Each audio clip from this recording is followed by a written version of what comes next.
Hello ladies and gentlemen, this is Hazel bringing to you another audio commentary, this time of only a single game in the match between WeMade FOX and MBC Game Hero. We will be seeing none other than Nada. Nada, our very famous genius Terran, our tornado Terran, with 3 OSL first places, versus Sea Shield, someone who really hasn't been outstanding in individual leagues, but has been so amazing in pro leagues. He really is a pillar of support to his team, and he has made a very decent showing this season too. He's going 9-5. I believe he's made OSL preliminaries, but we'll see if he gets past those preliminaries.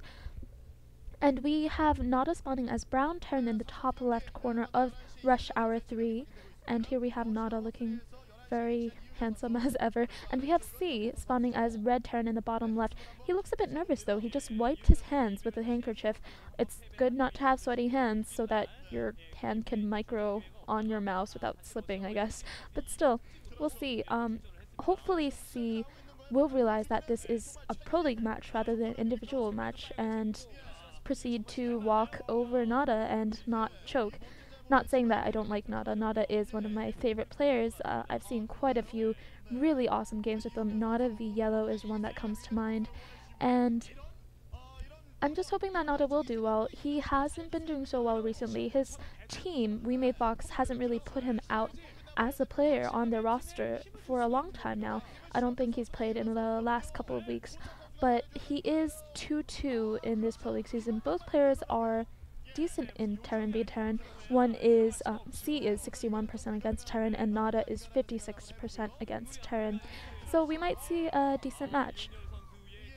This is Rush Hour 3 though. That's probably the reason why we have so many Terran players. Just every single time we see this map, we see Terran players, we see mirror matches, and that's because Protoss and Zerg really can't keep up. There are so many ridges and bridges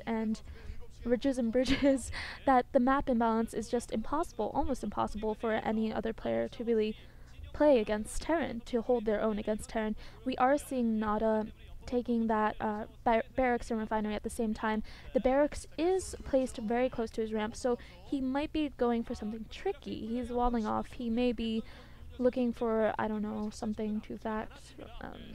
Probably not 2-fact. We'll see what happens. But I do think that dropships are quite necessary. We might see a 1-fact, 1 starport. Dropships in Terran v Terran are so important just because of the mobility factor. Really, Terran siege tanks kind of just siege mode and then sit there. They can't really move that easily, and so you do need dropships to break tank lines.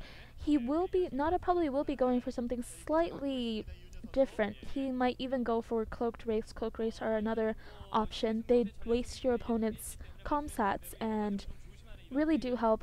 Comsats are necessary just to keep track of where the enemy's army is, where his expansions are. And this is a reason why I really love Terran v Terran, because it is actually really indicative of what real war is like. It's not just two major macro armies clashing in the center. It's more like 17 fragmented armies spread across the map, each protecting a new expansion, and most of them being really undersupplied. It's really what war should be like, and that's why I like Terran v Terran, even though it ends up being long and arduous and just completely tiring sometimes. So both players are scouting right now. Nada is scouting in a clockwise position, so he won't be able to find C until much later, and C already has those 2 Marines on his ramp, so Nada probably won't know what C is going for. Also, on the other side, C won't be able to find out what Nada is going for because of that wall off right there with the barracks and the supply depot. I believe the supply depot is placed correctly so that no SCV can get in. And Nada will finally come in with his SCV. He is approaching, each player is approaching the other player's base, I think. Nada does move out though. Will he place something? No, he just set aside his SCV for now. And so does C. C is not setting aside his SCV. He is attacking that supply depot. He's not going to get in though. So, too bad. Neither player knows what the other player is doing. They're both playing in the dark. Nada is going for that starport first, so we may see cloaked wraiths after all. We might see dropship play, but I don't know. Most players, when they go for starport, they get a wraith early just to harass a bit. And if they catch the other player off guard, here the vulture is going to get this SCV, and the SCV goes down. C has gone vultures. He's probably going to get mines to just mine up so he can. I believe he's building a command center right now. So, and will C's SCV get through? And it gets through, but it dies. Poor SCV. So both players are still playing in the dark, although C is getting a barracks in. That barracks will avenge its brethren SCV, its brother SCV, this wonderful brotherhood of Terran. And now barracks are being traded. I think both players are lifting their barracks and using it as a scout. C is just mining up. He has upgraded vulture mines, and he's floating a command center over to his natural right now. And I think Nada might be building his own command center. So one went one fact starport into command center, and one probably went one fact into command center. So C probably will have that early advantage of economy. He'll have a lot more economy to translate into military advantage. This may prove out good for this build advantage may prove out good for C unless Nada approaches with this Wraith and is able to affect some sort of harass. But only one Wraith is out, and well, Nada has gotten his Wraith spotted. C knows what's coming. He's building that army, or he has built that armor already. He's building that academy. That SCV probably won't go down before those Marines chase away that Wraith. Wraiths really are paper airplanes. Wraiths, you really need a lot of them to do anything, or you need a cloaked Wraith to do anything. A cloak should be upgraded soon, but so should the academy and the comsat stations.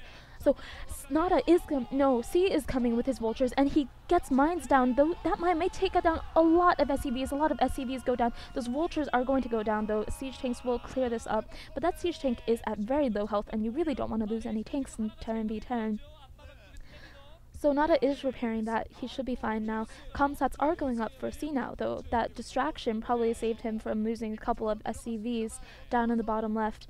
And that Wraith will be chased out. An SCV goes down for C, however. But there are Goliaths out, and C should be safe. And meanwhile, C's Vulture is getting quite a few SCV kills. There are 2 kills on that Vulture right now. And maybe third kill. He gets the 3rd kill, and he escapes with that Vulture. That was kind of careless by Nada. He didn't place his siege tanks in a position where it could save him. Those siege tanks were kind of placed on his ramp. Maybe he was afraid of a Vulture run by. That would have been actually very dangerous. But that was still careless positioning. Now both players are content to macro up. They'll probably look for a 3rd expansion soon. In Terran v Terran, what ends up happening is that each player gets so many expansions. They really need the gas to keep producing these tank armies, and tanks are really what you need. Tanks everywhere, tanks to defend your expansions, to affect counter attacks, to, I don't know, just attack in general. So both players do have their expansions established. I think C's expansion has been established a little bit earlier, and C also has those Goliaths out earlier. So those Goliaths may help him in defending against dropships. Nada does have that earlier starport, so he may have more mobility if he chooses to go for more dropships. We haven't seen that happen yet, though. And Nada is looking to... he's moving his siege tanks to the top right, I think. C has a couple of vultures there, though, so we'll see what happens. Those tanks will probably clean up those vultures. Yeah, they will. Vultures really can't do as much damage to those large units, and those mines also go down. With a nice scan, it was smart of Nada to scan that area, and C is going to get this barracks. Nope, that barracks will float away nicely. Probably. And Nada is going to establish this 1230 expansion safely. With all those tanks, C probably won't be able to break any tank line. It's really difficult for Terran players to break tank lines. They either need dropships or a combined dropship and frontal attack. But at this point, I don't think C has those dropships, that dropship number necessary to break tank lines.